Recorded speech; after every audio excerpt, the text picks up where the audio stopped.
In today's episode, we're going to go over the principles of exercise programming, how to think about designing a program that fits your individual needs, and then also how to think about programming for other people to fit their needs as well. One of the key things that I like to think about when talking about program design from an exercise perspective is you have to think about the goals of the individual first and foremost. I think a lot of that.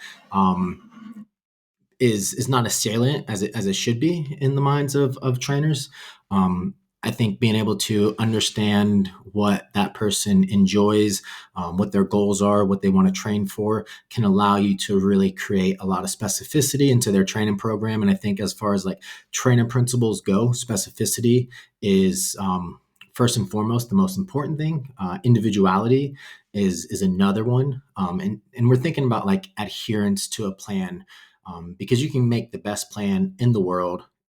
If they do not want to follow it, if they don't enjoy it, they're not going to do it. And we've seen that within the research that even the best laid plans are not as effective as the ones that the people enjoy the most, both in the mental health side of things, but also in the college age athletic realm of things. And before we get into the idea of how we should build this out, I think first we need to touch on some of the key things that research can have a tendency to fall short of when it comes to thinking about exercise program design, and why you're going to have to bring in some anecdotal experience as well. I've been coaching for over 20 years, so I've been able to see what actually works and what doesn't work, and how that aligns with a lot of the research. And first and foremost, I think it's really important to think about that the structure of research in academia doesn't really lend itself to creating diverse individual programs,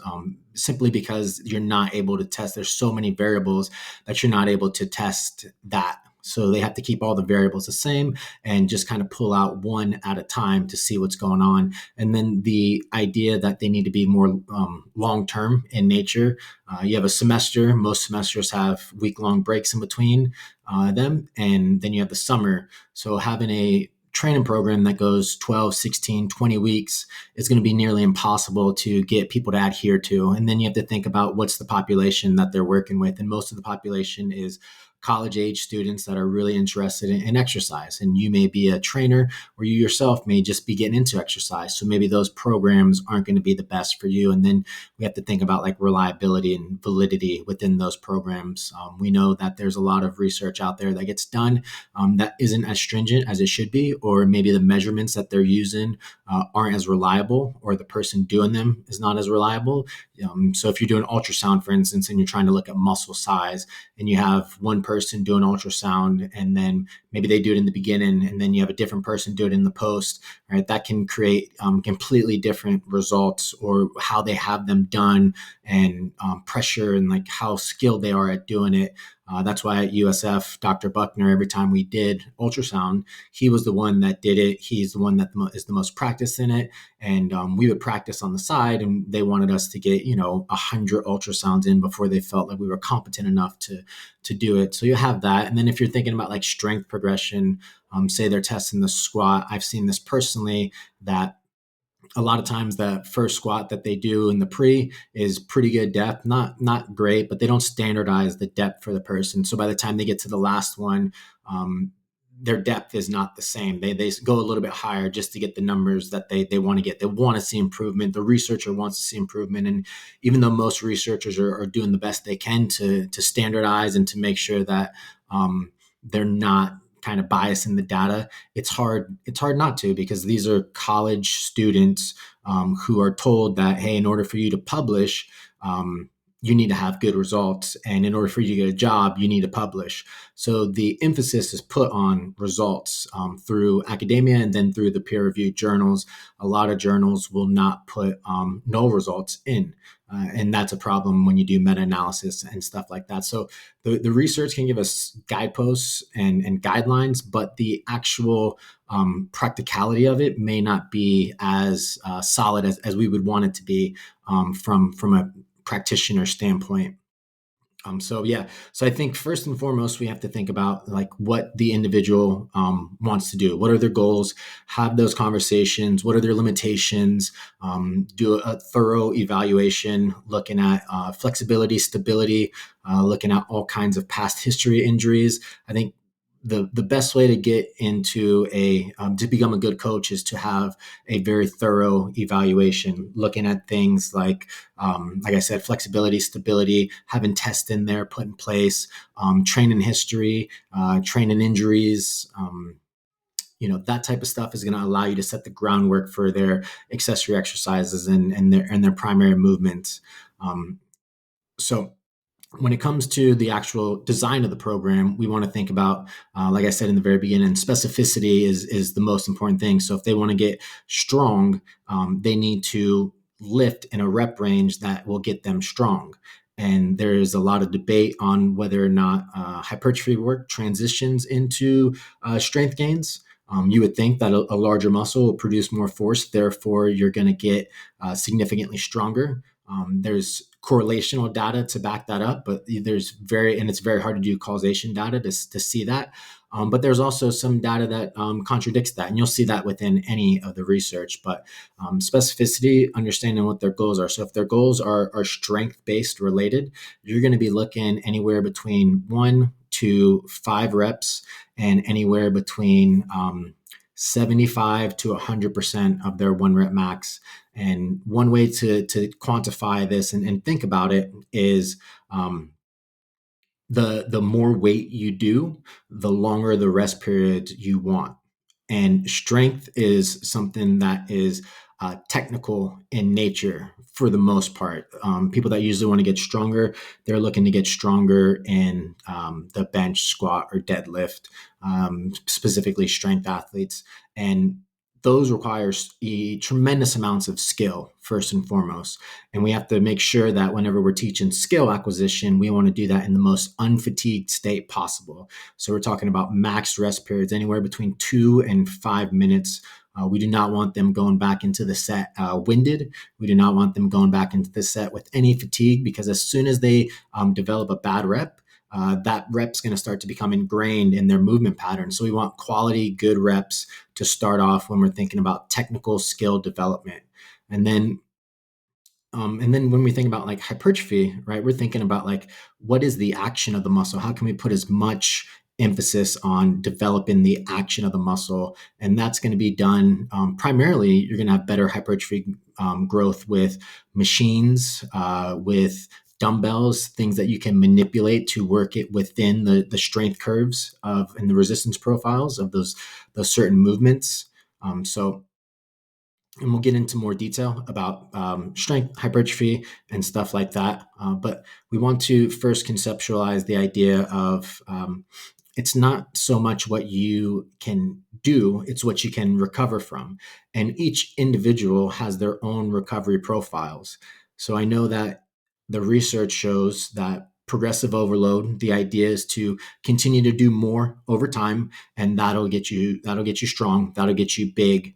But the thought that, say you start off with 12 sets of a muscle group and you have to work your way up to 25, 30 sets of that muscle group is not going to be realistic for everyone. Everyone's going to have their own recovery profile. So you have to figure that out for the individual. I would use the first block of training to kind of figure out where that threshold is. And the research would definitely point to the idea that you want to have lower volume to begin with, and then you want to build your way up to that higher volume and then deload and then go back down to that lower volume, build that up to the higher volume. I think that's really good in the first block or two as you're starting to get to know your athlete and yourself. But I think once you have that fatigue paradigm kind of nailed down, understanding that it's going to fluctuate depending on sleep, stress, nutrition, all these other things, I think you want to stay within that rep range, and that's not that rep, but that set range for that given individual. So let's say, for instance, you have somebody who you take through their phase of training and you start them off with 8 sets per week of squats. And from there, you progress up to, say, at the end of the block, you go to 15 sets of squats. And then you do that again and you kind of notice that, okay, when they're at around 12, 11 to 12 sets, that's when they're the strongest. And then it kind of like falls off after that. I personally think, and the research does not 100% support this, but I think the people in the industry that are really smart will back that. Like, you stay within that optimal range the entire time. Because if you think about it, if you're in that low range, you're not getting the stimulus that you want. And when you get to that upper range, you're causing so much fatigue that your risk of injury is substantially higher. So we want to make sure that the best way to make progress is to never get injured. So we want to find that optimal range. So I would use those first 2 week or 2 blocks to find that optimal range of what they're able to recover from. Because a lot of the research shows, research by DeMoss and his group up there, show that when put into extreme volume for hypertrophy, they had people that were hyper responders, and they had people that were like really, really low responders.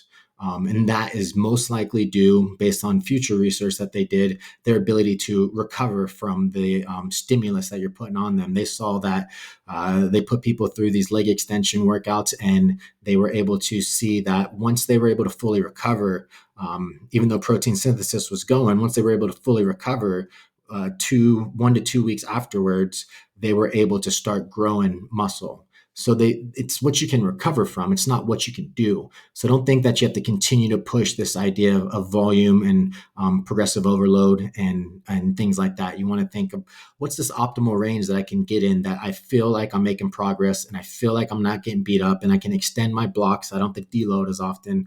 What's that optimal range? And then we want to find that. And you want to do that through your main lifts. So if you are searching for strength, that would be squat, bench, and deadlift.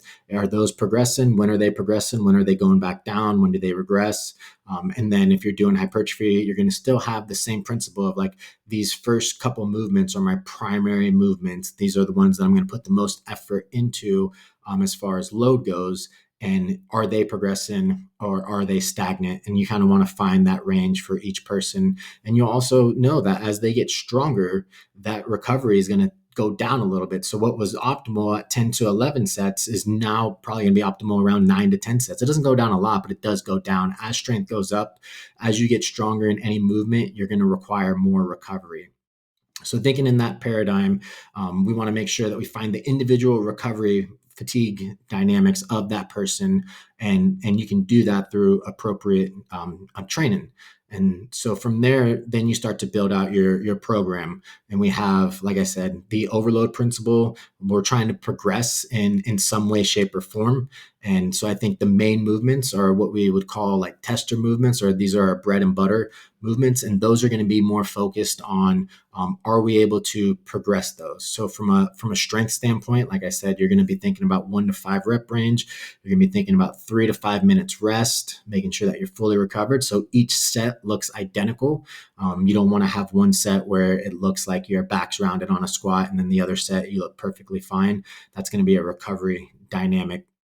And then from there, you want to think, okay, what's the minimal effective dose that we can start them at? Maybe it's 2 reps. And what's the minimal effective RPE that we can start them at, or percentage that we can start them at, or reps in reserve, to where their technique stays really good and it gives us opportunities to build.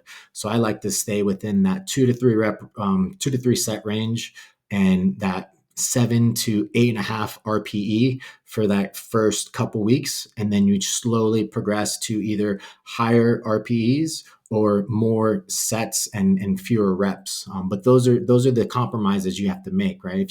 If you push the training load, you have to reduce the volume. And if you push the volume, you have to reduce the training load.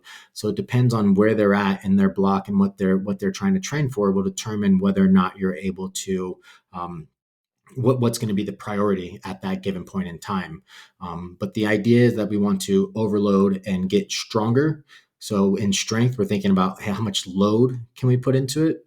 Because we do know that strength is produced adaptations through a lot of neural mechanisms. So the more we can tax those neural mechanisms and get them firing more often together and get them stronger, then that's going to allow for better strength gains. And then the debate between should we get bigger muscles or should we just focus on skill and skill acquisition and force generation with what we have, that's going to be up for debate, and we'll talk about that when we talk about like accessories and that nature.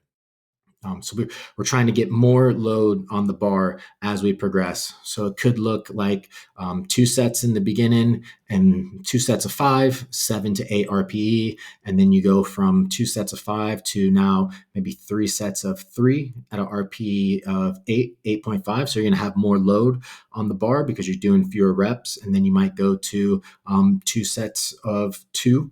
And then you may go to 4 sets of 1, then 2 sets of 1, and then end the block with a heavy single. And then you can deload and then you can start back up. But that's kind of the idea, is we're going to start the block with a little bit of volume in that strength range. And then we're going to start to progress towards a single so that we know, hey, are we making progress or not? If you don't have singles built into your program when you're trying to get stronger, then you really don't know if you're making the progress, or doubles or triples. Like, you want to make progress on those lifts, and then you'll just compare block to block.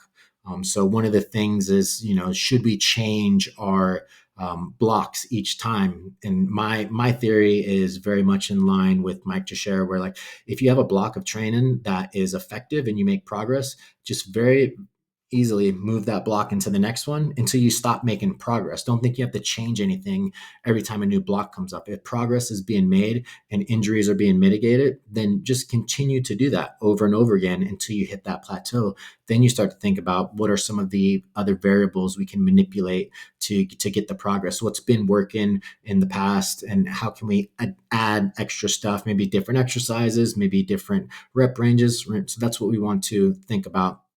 And staying with the idea of strength, we want to make sure that we pick our accessories to kind of build our strength. So strength is going to be something that I said is very skill acquisition, and skill requires function of the body, stability within the body. So I think a lot of accessories need to be built on, how can we make better function of our muscles, as opposed to how can we make our muscles bigger?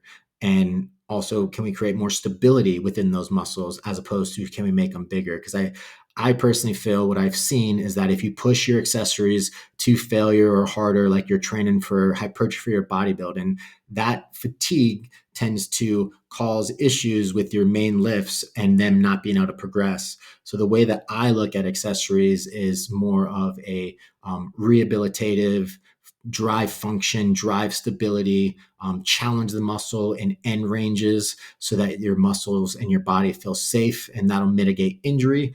And we can do that in, anywhere between 2 to 4 sets of 6 to 15 reps, and keeping that RPE low to minimize fatigue. So think about like RPE 7 to 8. Maybe sometimes we can push 8 to 9. But if we're pushing that RPE higher, we have to reduce the sets and the volume. So it may look like, say we want to do Bulgarian split squats in phase 1. We have the squat where we're doing 2 sets of 5 reps at RPE 7 to 8. And then we have the Bulgarian split squat following that. And that one could be 2 sets. So you're keeping the sets low, and we can do 8 to 10 reps, RPE 7 to 8 as well. And that way you're able to get the volume, because you're in kind of a little bit of a volume phase. And we know within the research that if you're training at least 3 reps in reserve in 6 to 30 rep range, you're going to have hypertrophy gains anyway. So you are going to get them. You don't necessarily have to specifically target them to get them. And I just want to make sure that we're clear on that. Is like, you should not be thinking about, I want to create hypertrophy. You should be thinking about, I want to create function and stability. And if I train in these hypertrophy ranges with at least 3 reps in reserve, sometimes 2, then I'm going to get hypertrophy gains. But that's not the goal of these accessories. And then you may go from 2 sets of 8 to 10 to 3 sets of 6 to 8. And then you may go back down to 2 sets of 6 to 10, and then maybe go back up to 3 sets of 3 to 5. And you can see as we're going down, right, we're trying to increase the load. We're trying to challenge the muscles a little bit more, and we're not doing it in a super failure fatigue state. Because again, we're thinking about skill acquisition, and skill acquisition comes when we're not training that close to failure.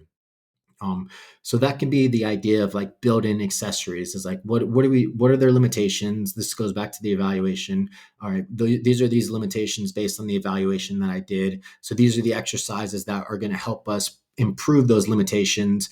And then maybe at the end of 8 to 12 weeks of training, you reevaluate, see if there's other limitations that have presented themselves. Then you pick the accessories to start to target that as well. So that's the way that I personally look at accessories, is that we're trying to drive as much function and stability and challenge those end ranges as opposed to driving hypertrophy. Um, and then it just depends on how many days a week you want to train will determine what those things look like. And those things can look like a lot of nuance to this. So say you're only training 3 days a week, you will probably want to get as much frequency as possible with your main movements. Frequency is one of those things where that allows us to practice the skill more in a non-fatigue state. So the research shows anywhere between like 2 to 3 um, sessions of squat per week, anywhere from 2 to 4 bench sessions per week, and anywhere from 1 to 2 deadlift sessions per week. So if you're training 3 days a week, you want to try to get those 2 to 3 squat sessions in there. So you may be squatting every day if that's the thing that you're trying to build. You'll definitely be benching every single day if that's what you're trying to build. And then you may do some type of hip hinge once to twice a week, definitely once a week, but possibly twice a week. And the research shows, and how they measure fatigue is through EMG, and it's not the greatest um, fatigue measurement. But it is what we have to work with, and there is research that shows that the deadlift is not as muscularly fatiguing as the squat, which we tend to think about. So you can push the deadlift a little bit more, and we'll talk about kind of the psychological side of recovery as well once we get done with the program inside. So one thing to really consider is how many days a week you want, and then how you're going to structure that. So you'll have a primary squat day, and then that'll be followed up with a bench day or a bench right afterwards. And then maybe on the take 48 hours. So you do that on Monday. 48 hours later, you can do your bench as the primary with some type of squat variation, like a pause squat. And then on Friday, you'll do your pull with some type of bench afterwards. And if you're thinking about like, I want to get another squat in, then you can put the squat after that. And if you want to train 4 days a week or 5 days a week, right, you can start to pick and point where you want to put those things. But that's kind of the range that you want to be in, is this 2 to 3 squat sessions frequency, a lot of skill acquisition there. And you want to undulate between like harder ones, easier ones, harder ones, that type of dynamic. But again, everyone's going to be different in their ability to recover. Some people are naturally good squatters, and their squat pattern is impeccable due to their morphology of their bone structure. So they can squat quite often. Then you'll have some people who squat wrecks their body, and they're not going to be able to squat as much. So we can't put one person, one size fits all dynamics. We have to think about like, okay, this person's telling me that they squat twice a week, their knees and hips are beat up. So we're not going to squat twice a week. We're going to squat once a week. And we're going to try to pick accessories to see if we can build up some of these weaknesses, and then maybe try to reintroduce squatting twice a week. But we don't want to put anyone in a risk of like injuries or aches or pains when there's really no need to. It's just better programming to elicit the adaptations that we want. Because we do know that the research shows that once pain starts to manifest itself, your ability to produce force degenerates, and your ability to maintain proper patterns and proper technique is going to degenerate as well. And you're going to start to build these compensation patterns that could lead to bigger injuries down the road. So if you're training those 3 days a week, you're going to have more accessories on the back end.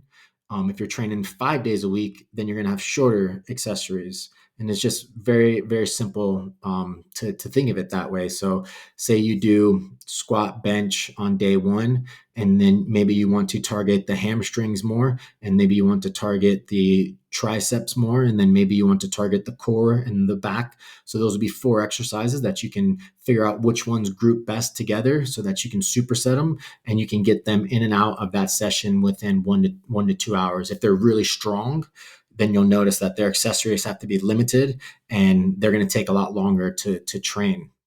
If they're really new, then you can push that volume, you can push that intensity a lot harder because they're going to adapt, they're going to get better, and they're not strong enough to do any real damage. So that's something that you'd want to monitor as well, depending on how good they are, how efficient they are in that dynamic. And then first and foremost, like we said, those main lifts are skill acquisition. So we want to keep those as much skill oriented as possible. So when you're evaluating those lifts, those are the ones that you're going to be doing a lot of work on technique and technical cues to make sure that they look perfect. And then you're going to find those loads that tend to break down their technique. And from there, you want to make sure that you do not go, into those technique breakdowns a lot. So you're going to keep that load a little bit less. And then you're going to see where that breaks down, which is why it's important to have singles spread out throughout a block, especially towards the end. So you can see where that technique breaks down. Then you can pick those accessories to start building those up. And then you want to think about like recovery of muscles, recovery of what did we just train the day before. So if you do that on Monday, then Tuesday, say you hammer hamstrings, maybe it'd be better to do a more quad dominant squat on that day and not do any direct hamstring work. And maybe you hammer triceps. So on that day, you want to do your bench and then you want to do some shoulder work. And then maybe you didn't do enough back, so you want to do some back. But then you also have to remember, like, hey, I got deadlifts coming up on Friday. Maybe I'm not going to tax my back. Maybe I'll save my back stuff for deadlift day when it's already getting taxed. And you want to think about that type of stuff, right? You want to think about, okay, I did some squats. It gave me some lower back loading. Like what's some of the common injuries in strength athletes? It's going to be lower back, it's going to be knees, it's going to be groin, it's going to be shoulders, right? So if we're doing squats, say Monday, Wednesday, that's a lot of lower back load. And then say we do barbell rows on Monday, that's more lower back load. And then say we did dumbbell stiff legs on Wednesday, more lower back load. And right. And then we go to Friday and we go to deadlift and it's like, man, like my legs feel good, but my back is fried, right? We want to make sure that, hey, we want to hit our back, but maybe barbell rows is not good. Maybe chest supported rows is going to be better. That way my lower back isn't the thing that's creating stability, that isn't the thing that's creating fatigue. I can do that on Friday. I can do the lower back stuff on one day. So that's the way that you want to start to conceptualize this idea of strength training and how we can get stronger. And then when it comes to hypertrophy, the interesting thing with hypertrophy is that they've done a lot of research looking at hypertrophy, and they found that whether you have a program or not, you're able to make similar progress. But I think in order for us to make like that optimal range of progress, we want to be able to track our lifts and we want to be able to repeat those lifts over and over again. So having a plan is important, but it's not as important as the strength stuff where we want to test and continue to see that progress being made. So that's one of the things with hypertrophy that we want to think about. So in strength, we're thinking about function of the muscle. In hypertrophy, we're thinking about action of the muscle, right? We want to think about how can we load these muscles, how can we target these muscles specifically as possible in order for us to get the adaptations that we want. So say you want to grow your legs and you think, okay, squats are going to be a great way to grow our legs. And then you put the person in squats and their hamstrings and their glutes get bigger due to the morphology of how they squat. Maybe they don't have the hip rotation to allow them, or maybe their femurs aren't as in line with their torso. So maybe they're not able to have their knees go forward in the squat.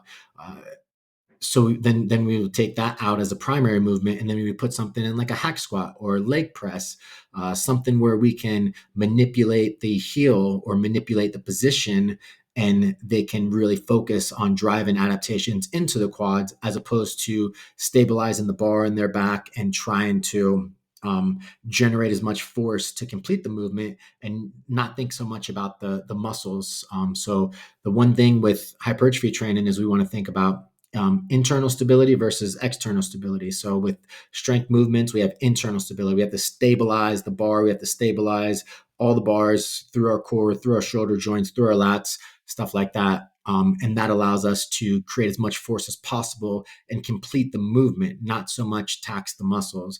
With hypertrophy training, we want to think about external stability, and machines provide that. So then we don't really have to put a lot of focus on completing the movement as opposed to driving the adaptations into the muscles. So we want to think muscle action. How can we create the joint angles that allow us to target those muscles as much as possible? So if we want to train the quads, the more we can get that knee to move forward, the more we're going to put that stress on the quad, as opposed to if the shin was more up and down, that's going to put more stress on the hamstrings and glutes. So we want to think about, like, where is the joint angles and where's the stress going? Is it going on the quad? And you can tell that. The best thing about hypertrophy training is you can do the set and you can tell which muscles are working. So if you're doing the quads and you do a set and you feel it in your hamstrings and your glutes most, adjust that foot position, or maybe that exercise is not the best one for you. But we still want to think about, hey, like, what's the drivers of muscle hypertrophy? And it's mechanical tension first and foremost, and then it's metabolite buildup secondly. So mechanical tension is something where it's like, how much load can we put on the muscle to create the adaptations that we want? So it is still load dominant, even though the research shows that volume is the biggest driver, and there's some truth to that. Volume is going to drive muscle growth.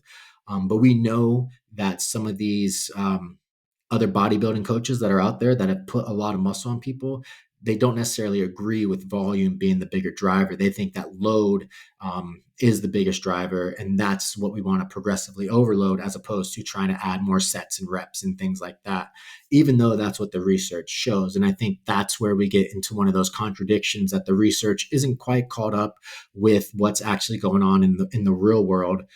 But again, some people may need more volume, especially working with new people. They're not going to be able to train to failure. They're going to look like they're training to failure, but they're not going to be able to actually get there. So they may need more sets, more reps. Whereas you get someone that's experienced, they actually can train to failure. And when you're training to failure, you're not going to need as many sets or reps, because the closer you get to failure, the more fatigue you build up.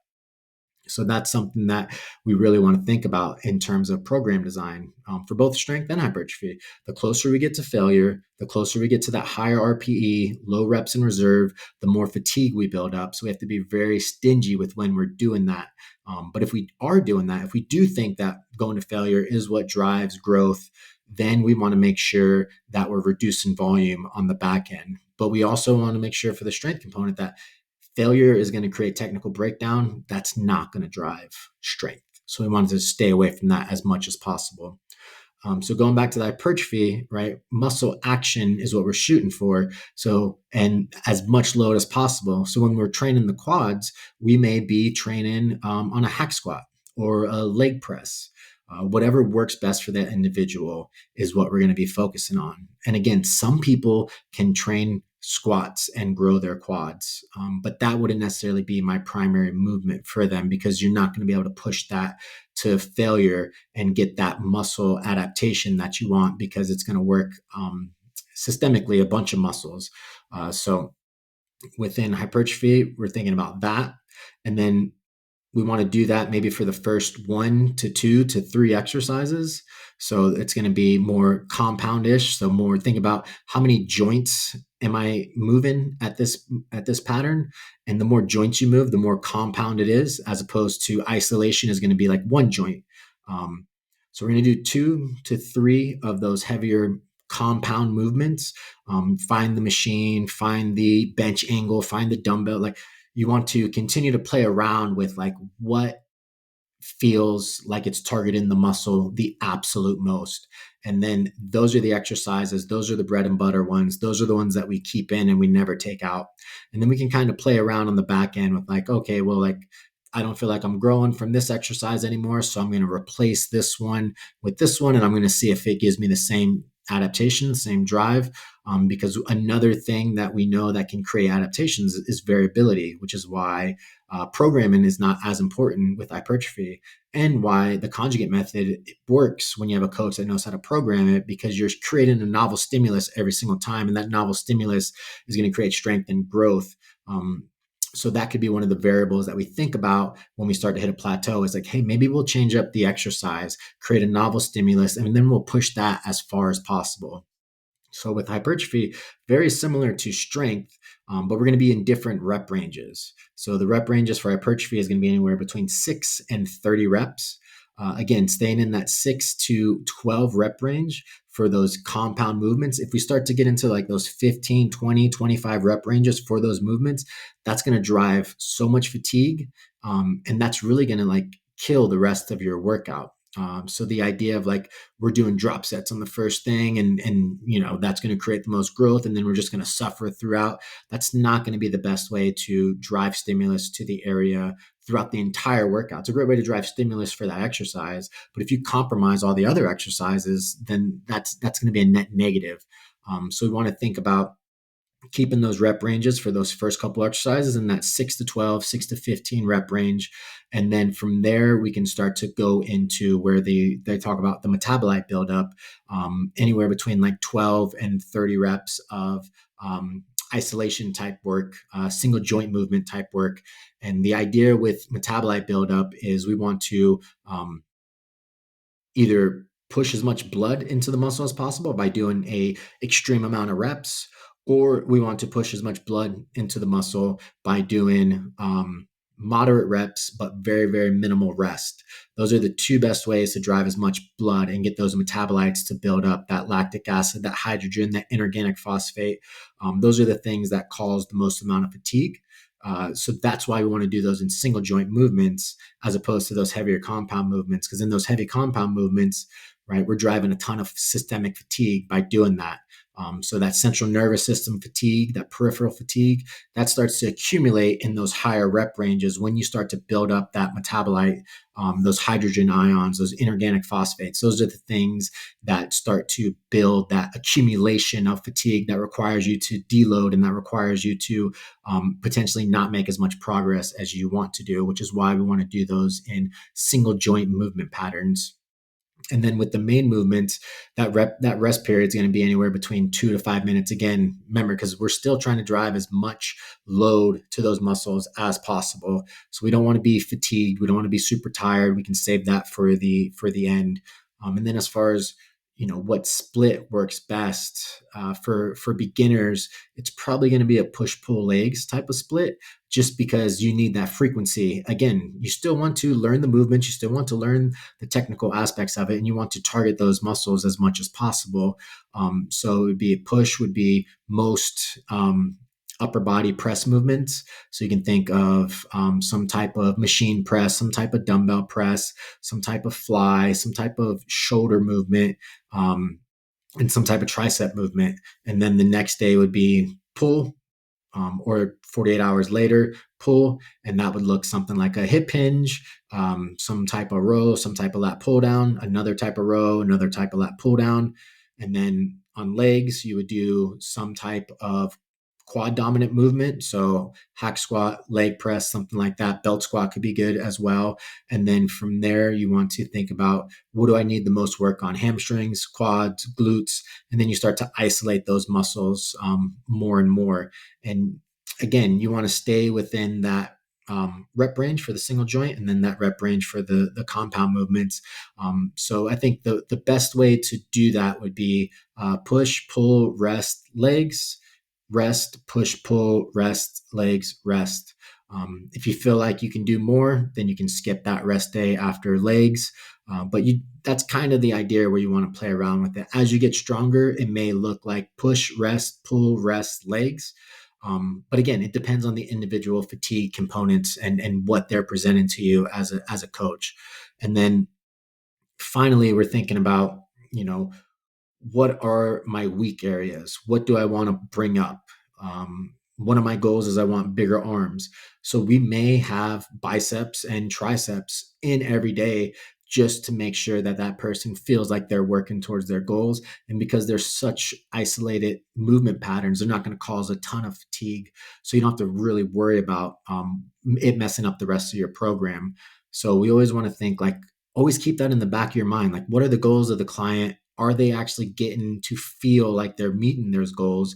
And that way they buy in. That way they know that we're listening to them, and that way we can continue to drive motivation to go into it. And that's one thing that the research does not do a lot of, is look at the psychological component of training and how that manifests itself into desire, motivation, what you want to get out of it. Are you able to adhere to it? That type of stuff.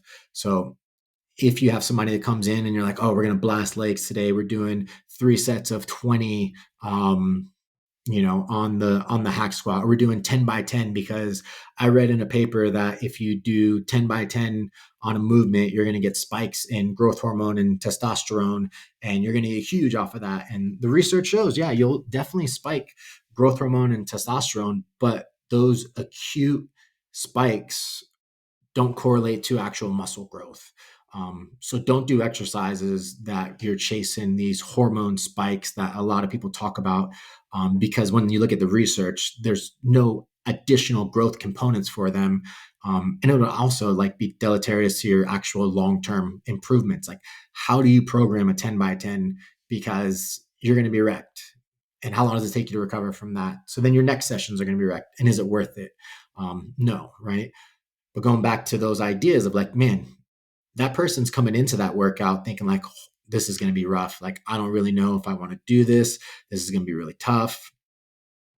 And then they finish the workout and they're like, oh man, I feel great, but man, that was brutal. I hope the next one isn't very similar to that. And then maybe you come back in and you do this like the next one, and it's harder, right? That person's going to eventually fall off. They're not going to want to come back. They're not going to want to adhere. And it's not because they're weak or soft.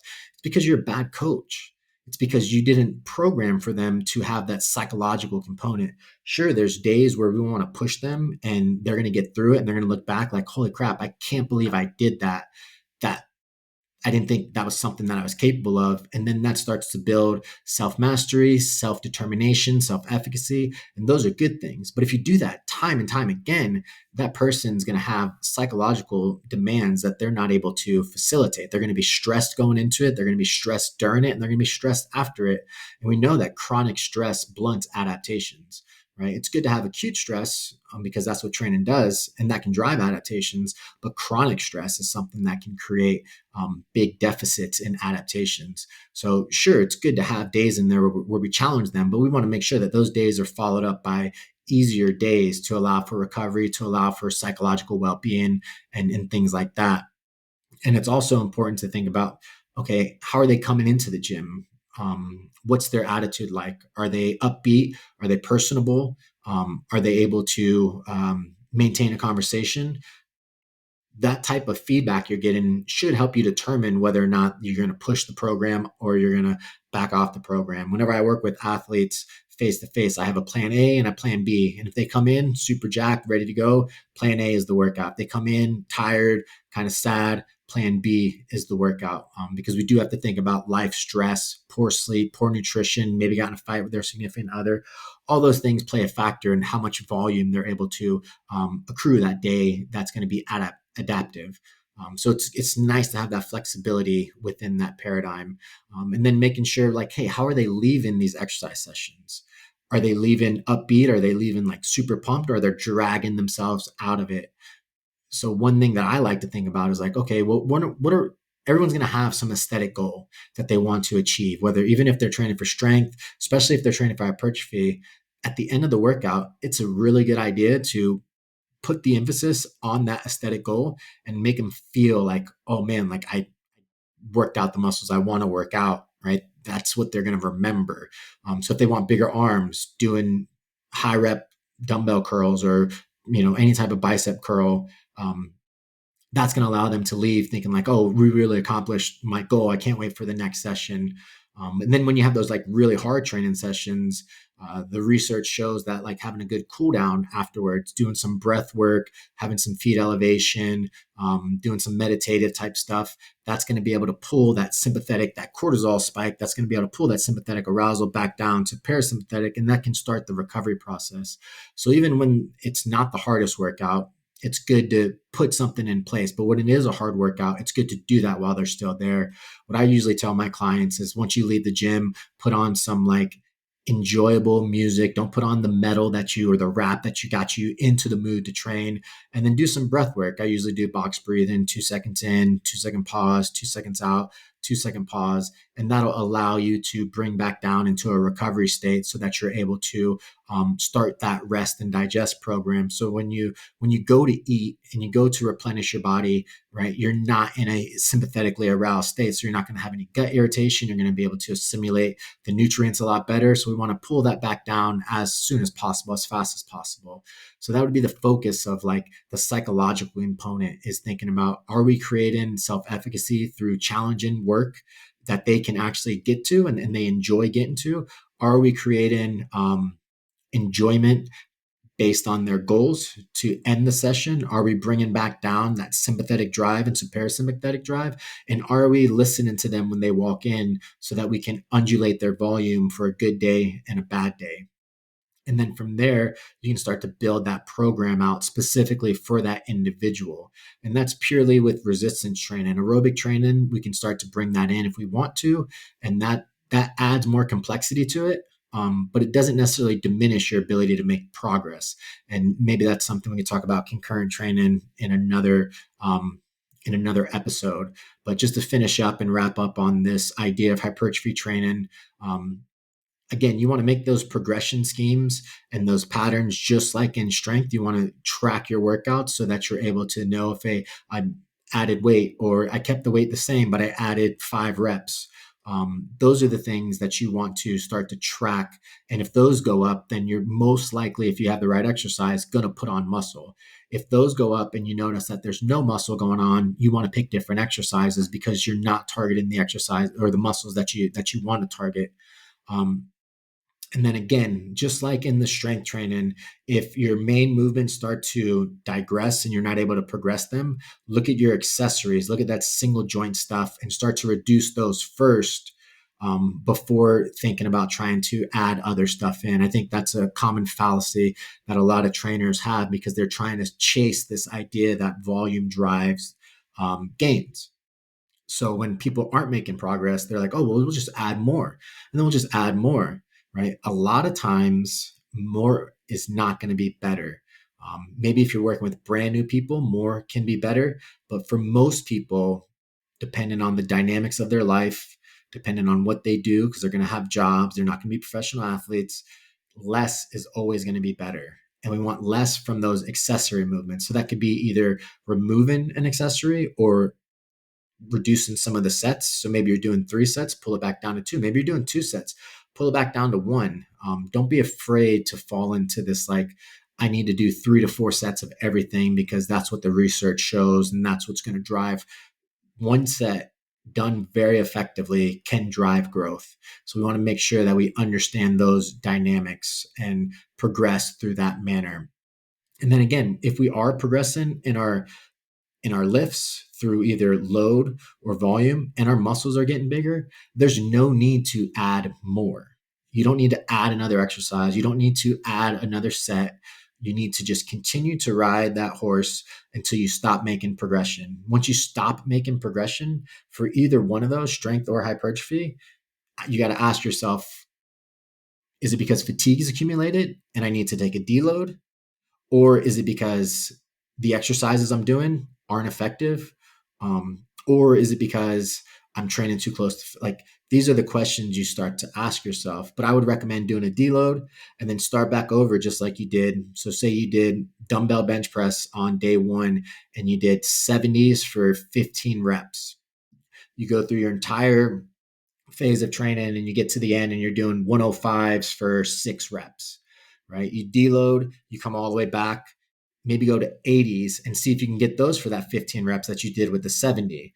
And then you just progress up. And towards the end, maybe you're at 115, 120 for 6 reps. That's the way you want to think about progressing those patterns, not by just adding more, but hey, can we go back, add a little bit, progress, move forward, go back, add a little bit, progress, move forward. And then when it comes to deloads, whether it be for strength or for hypertrophy, the concept is the same. We're trying to dissipate as much fatigue as possible.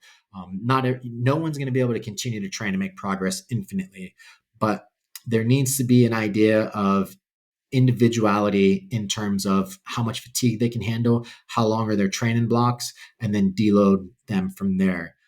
But when you're first working out with them, a good general rule of thumb for strength training is a deload maybe every 4 to 6 weeks. And then for hypertrophy, it can be a deload anywhere between 6 to 12 weeks. If they're making progress, you do not have to deload them. But remember, the more you push without a deload, the more likely you are to start to get into fatigue. And once fatigue comes, you're going to start to manifest acute injuries that could turn into chronic injuries. So we want to avoid those as much as possible.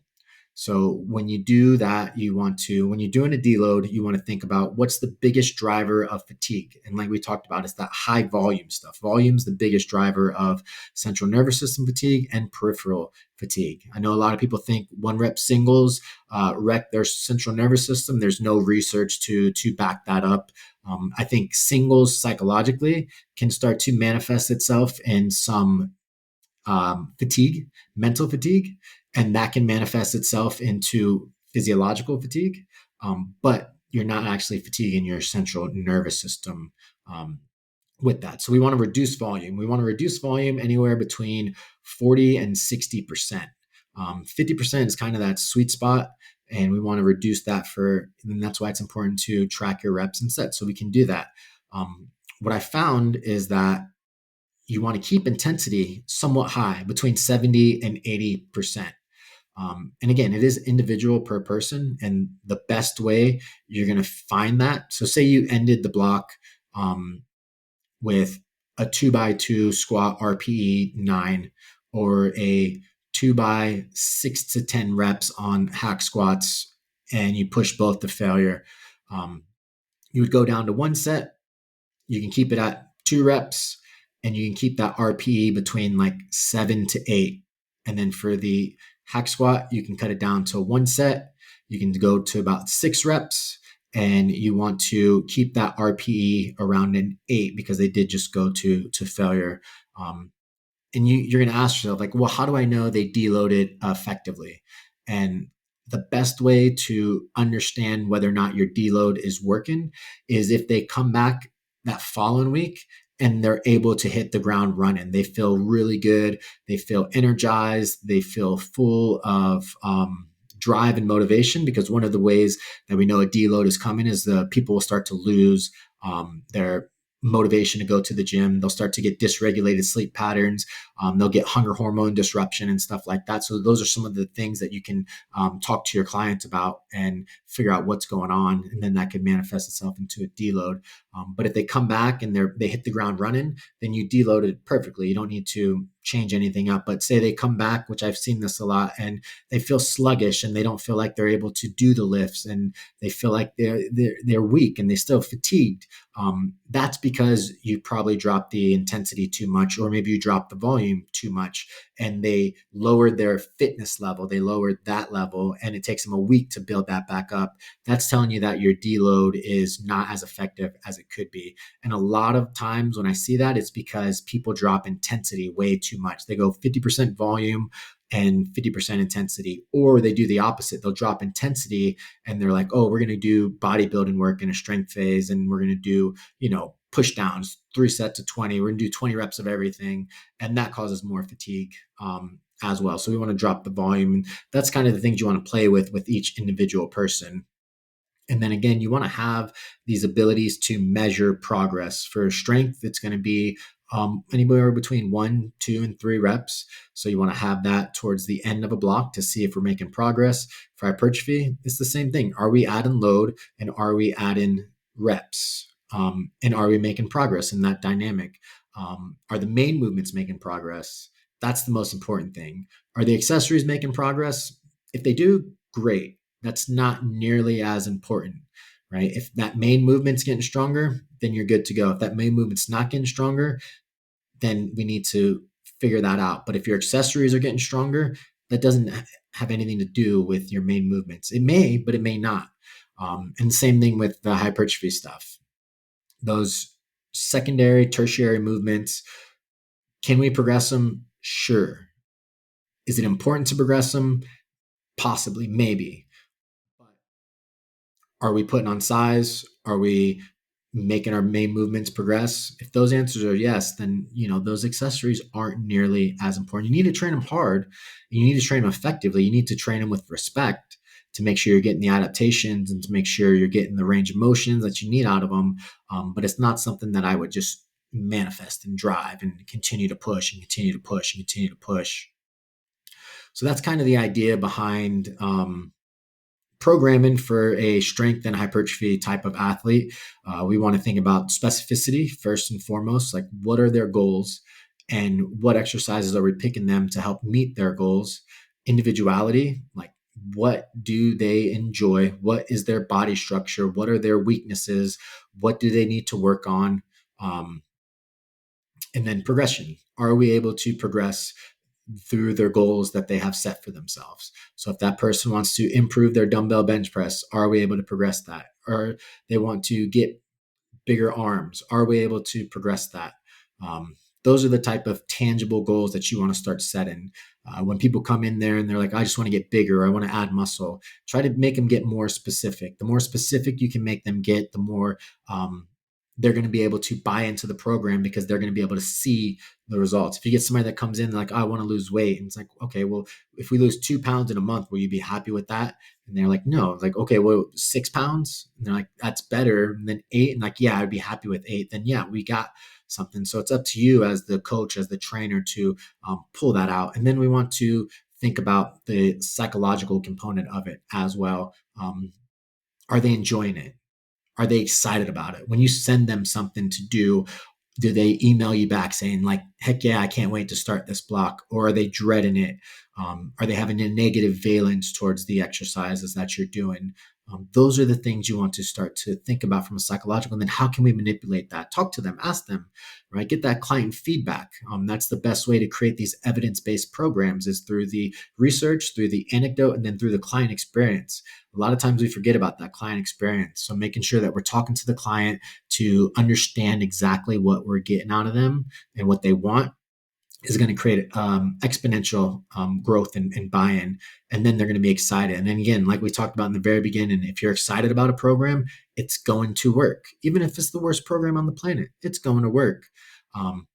You'll get some individuals, type A personalities, that are like, oh, I just want to push, I want to push, I want to push, right? That's when you really have to think about this 50-50 split of like, hey, I'm going to give you 50% of push, but we're going to do 50% of things that you actually need to do that we're not going to push, right? And then the more you explain to them, the more you bring them into the conversation, the more you talk to them about like the dynamics of fatigue, the dynamics of this, right?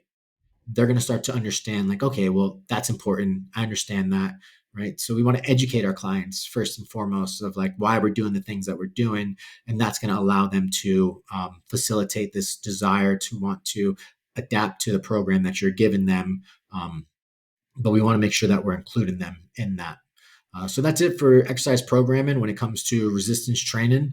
If you guys have any questions, let me know. And the next time we'll talk about resistance or exercise, we'll talk about concurrent training and how to program that and what are some of the benefits of that. So stay tuned for a future episode on that coming up.